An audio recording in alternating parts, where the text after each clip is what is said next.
यदि आप भी 2024 का बोर्ड एग्जाम देने वाले, आप चाहे कक्षा 10वीं में पढ़ते हो या कक्षा 12वीं में पढ़ते हैं, तो ये वीडियो आपके लिए सबसे ज्यादा इंपॉर्टेंट होने वाला है। चूंकि इस वीडियो में आपको मैं बताऊंगा कि जो बोर्ड का कॉपी आपके सामने आएगा उसका फर्स्ट पेज कैसे फिल किया जाता है। और इस वीडियो को अभी देख लेते हैं तो बोर्ड एग्जाम में क्या होगा, आपको कोई प्रॉब्लम नहीं होगा, बिल्कुल आसानी से क्या करेंगे आप भर देंगे, फिर समय भी बच जाएगा और बिल्कुल आराम से क्या करेंगे पेपर को सॉल्व कर लेंगे। तो इस वीडियो को बिल्कुल ध्यान से देखिएगा, क्योंकि इसमें आप गलतियां कर देते हैं तो आपकी कॉपियां क्या होती है, जांच नहीं होती है, आपकी जो कॉपी होता है क्या होता है, रिजेक्ट हो जाता है। और कहेंगे कि मेरा पूरा कॉपी लिखा हुआ था, मैंने सभी प्रश्नों का उत्तर लिखा था, लेकिन हमारे मार्कशीट में क्या किया गया, 0 नंबर दे दिया गया, हमको अब्सेंट कर दिया गया। ऐसा प्रॉब्लम तभी होता है जब स्टूडेंट क्या करते हैं, पहला पेज भरने में क्या करते हैं, गलतियां करते हैं। अगर इस वीडियो को बिना स्किप किए मात्र 2 से 3 मिनट देख लेते हैं तो बोर्ड एग्जाम में क्या होगा, आपसे गलती नहीं होगा और आपको पूरा का पूरा नंबर मिलेगा। या चलिए स्टूडेंट इस वीडियो को स्टार्ट करते हैं। लिखा गया इंटरमीडिएट परीक्षा, लेकिन अगर आप कक्षा 10वीं के छात्र हो तो आपको बिल्कुल परेशान नहीं होना। ऐसा इंटर की कॉपी आता है वैसा ही क्या होता है, हाई स्कूल का होता है। यहाँ पे सिर्फ लिखा रहता है हाई स्कूल परीक्षा, तो आपको परेशान नहीं होना है। बाकी जो भरने वाली चीजें होता है सेम टू सेम होता है। उद्देश्य लिखा हुआ है कि परीक्षार्थी उत्तर पुस्तिका के किसी भाग में अपना नाम न लिखे, यानी लिखना कि कहीं भी क्या करना, आपको नाम नहीं लिखना है। जो भी चीज आपको लिखना हो क्या करना है, साफ साफ लिखना है। यहाँ पे देख सकते हैं परीक्षार्थी सभी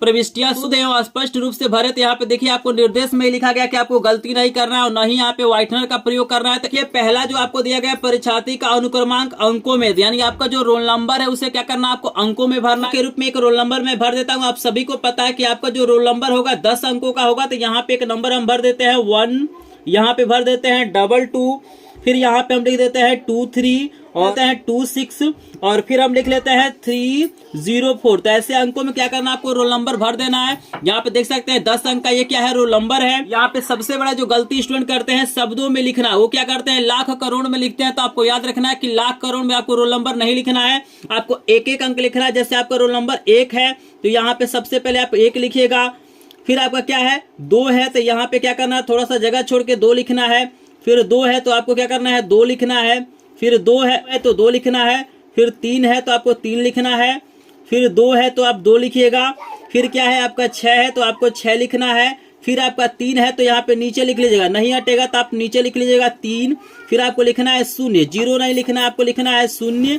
और फिर देखिएगा आपको दिया गया है 4, तो यहाँ पे क्या करना, आपको 4 लिख देना। अगर यहाँ लाइन में पूरा हो जाता है तो अच्छी बात है, नहीं होता है तो इसके नीचे क्या करना, आपको सिंपल इस तरीके से क्या करना, आपको लिख लेना है। ये पहला पॉइंट आप सभी को समझ में आ गया कि यहाँ पे आपको रोल नंबर अंकों में लिखना है। देने के बाद से अपना रोल नंबर क्या करना है, शब्दों में लिखना है, एक एक शब्द आपको लिखना है। याद रखना इस पॉइंट को, बहुत सारे लोग क्या करते हैं इसमें मिस्टेक कर देते हैं। अगर यहाँ पे आप मिस्टेक कर देंगे तो आपका कॉपियां क्या होगा, रिजेक्ट हो जाएगा, आपकी कॉपियां क्या होगी, चेक नहीं होंगी। दूसरा जो पॉइंट होता है आपका विषय होता है। तो विषय में देखिए 3 चीजें हैं, विषय है, एक प्रश्न पत्र है और एक आपको दिया गया प्रश्न पत्र पर अंकित संकेतांक। तो इसको भी मैं आपको बताऊंगा। तो विषय में जैसे मान के चलिए हम यहाँ पे लिख देते हैं गणित। मान लीजिए हम गणित का पेपर देंगे तो हम यहाँ पे लिख लेते हैं गणित। जो भी आपका विषय होगा, हिंदी होगा तो हिंदी लिखिएगा, अंग्रेजी होगा तो अंग्रेजी लिखना है, गणित होगा तो गणित लिखना है। क्लियर है? तो विषय में आपको गणित लिखना है। प्रश्न पत्र में आपको सिर्फ लिखना है केवल, आपको लिखना है प्रश्न पत्र में लिख देना है केवल। क्लियर है सभी को? विषय में आपको गणित लिखना है, प्रश्न पत्र में आपको केवल लिखना है। और यहाँ पे लिखा गया प्रश्न पत्र पर अंकित संकेतांक का मतलब होता है कि आपको पेपर का कोड रहेगा। जैसे यहाँ पे मैं आपको दिखा रहा हूँ, मेरे पास एक पेपर है, वायरल पेपर देख सकते हैं। तो यहाँ पे पेपर का कोड लिखा हुआ देख सकते हैं। पेपर का कोड कितना है, 822 ZZ है। तो यही क्या करना, आपको संकेतांक में लिखना है। देता हूँ 822 और यहाँ पे ब्रैकेट में लिखना है Z और यहाँ पे लिख देना है Z। तो यही क्या होता है, संकेतांक, यानी पेपर का जो कोड होता है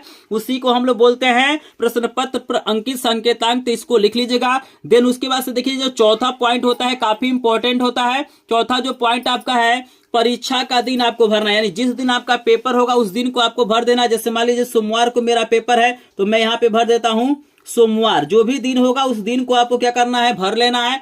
और देखिएगा इसके बाद से 5वां पॉइंट आपको काफी इंपॉर्टेंट दिया गया है। 5वां पॉइंट दिया गया है कि परीक्षा तिथि, तो जिस डेट को भी आपका परीक्षा होगा, जैसे मान लेते हैं कि 16 तारीख 2रा महीना 2024 में मेरा पेपर है, तो यहाँ पे मैं लिख दूंगा। और यहाँ पे पूछा हुआ है पाली, यानी दिनांक लिखने के बाद से आपको क्या करना है, पाली लिखना है कि आपका पेपर प्रथम पाली में है कि द्वितीय पाली में। देखिएगा अगर आप हाई स्कूल की परीक्षा देंगे तो आपको प्रथम पाली लिखना है। अगर आप इंटरमीडिएट की परीक्षा देंगे, 12वीं की परीक्षा देंगे तो पेपर होता है द्वितीय पाली में होता है। तो यहाँ पे सुबह वाला जो पेपर होता है उसको प्रथम पाली बोला जाता है और दोपहर वाला जो पेपर होता है उसे द्वितीय पाली बोला जाता है। तो अगर आप हाई स्कूल में होंगे तो प्रथम पाली लिख दीजिएगा, बस प्रथम आपको लिख देना है।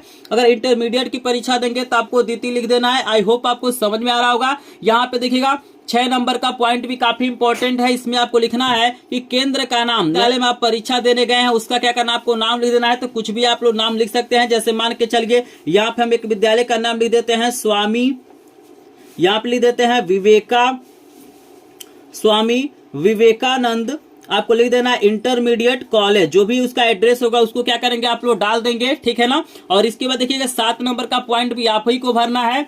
7 नंबर के पॉइंट में क्या भरना है, ध्यान से देखिएगा। यहाँ पे कह रहा है कि परीक्षा कक्ष संख्या, एग्जाम में जिस भी रूम में आप लोग बैठे होंगे परीक्षा देने के लिए, तो रूम नंबर होता है तो उसको लिख देंगे। जैसे यहाँ पे हो सकता है 3 हो 4 हो, तो जो भी आपका रूम नंबर होगा उसको लिख देते हैं। जैसे लिख दिया। अब यहाँ पे देख करेंगे जो भी आपका कक्ष के निरीक्षक होंगे वो क्या करेंगे, अपना साइन करेंगे और डेट लिखेंगे। इसके बाद आपको कुछ नहीं करना है। स्टूडेंट क्या होगा, पेपर देने जाएगा तो उसको क्या करना है, 1 से लेके 6 तक का ही क्या करना है, कॉलम को भरना है और लास्ट में रूम नंबर को भरना है। बाकी क्या करना है आपको, कुछ नहीं इसमें नहीं भरना है। तो यही हमारा क्या होता है, पेपर का फर्स्ट पेज होता है। इसको बिल्कुल ध्यान से आप लोग देख लीजिए, इसका स्क्रीनशॉट लीजिए और बिल्कुल इसी प्रकार क्या करना आपको भरना है। और स्टूडेंट जहां तक मुझे पता है कि आप बोर्ड एग्जाम में आपको कोई दिक्कत नहीं होगा। जो पता है कि आप बोर्ड एग्जाम में क्या करेंगे, जो फर्स्ट पेज होता है जो सबसे ज्यादा इंपॉर्टेंट होता है उसको बिल्कुल आसानी से आप लोग भर सकते हैं। एग्जाम में कोई प्रॉब्लम नहीं होगा और बिल्कुल आपका टाइम बचेगा। और इसे भरना ये बहुत इंपॉर्टेंट चीजें होता है, ये जल्दी कोई बताता नहीं है, लेकिन मैंने आपको वीडियो प्रोवाइड कर दिया। अगर आपको वीडियो पसंद आया होगा तो वीडियो को लाइक करेंगे, चैनल पे यदि नए होंगे चैनल को सब्सक्राइब करेंगे। एग्जाम की तैयारी बिल्कुल फ्री में लाइव क्लास के माध्यम से करना तो आप हमारे चैनल को सब्सक्राइब करेगा। पीडीएफ नोट के लिए हमारे ग्रुप को ज्वाइन कीजिएगा। अगर आपके मन में कोई डाउट होगा तो कमेंट सेक्शन में जरूर पूछेगा। तो चलिए मिलते हैं नेक्स्ट वीडियो में, तब तक के लिए आपका धन्यवाद।